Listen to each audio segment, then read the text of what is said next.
Le nom de l'initiative Marianne, ça fait, comme vous vous en doutez, référence au symbole de la République française et à la Marianne qu'on connaît tous.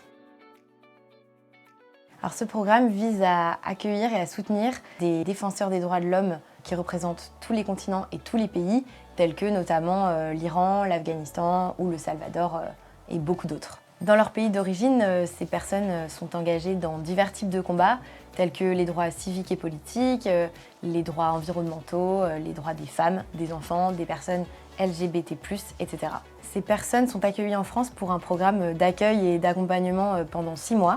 En 2023, on accueille la 2e promotion de l'initiative Marianne et ce sont plus d'une quinzaine de lauréats qui y participent et ont été sélectionnés parmi plus de 600 candidats par un comité d'experts indépendant. C'est l'association Marianne qui supervise la coordination du programme, qui est composée de toute une diversité d'acteurs, des associations, des administrations, des collectivités. Donc l'initiative Marianne revêt une double dimension, à la fois internationale et nationale.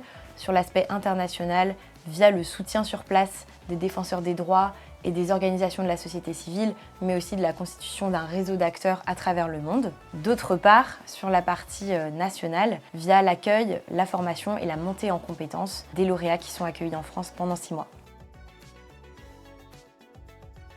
L'objectif, c'est de les soutenir dans leur combat, de renforcer leur capacité d'action et leur visibilité. Au niveau individuel, c'est pour leur permettre de porter plus haut leurs engagements en faveur des droits de l'homme. Et au niveau collectif, fédérer tous ces lauréats via une communauté alumni pour leur permettre de mettre en commun leurs actions et leurs engagements. En quelque sorte, tous ces lauréats deviennent partout dans le monde des ambassadeurs de l'initiative Marianne. Donc en pratique, c'est le ministère de l'Intérieur et le ministère de l'Europe et des Affaires étrangères qui chapeautent et coordonnent le quotidien des lauréats, appuyés par une diversité d'opérateurs.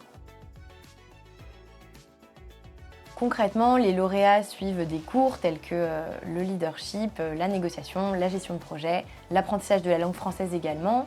Ils ont l'opportunité de faire de nombreuses rencontres et de la mise en réseau avec des personnalités inspirantes. Ils peuvent participer à de nombreuses conférences et activités culturelles, mais également visiter des institutions internationales, comme à Strasbourg par exemple.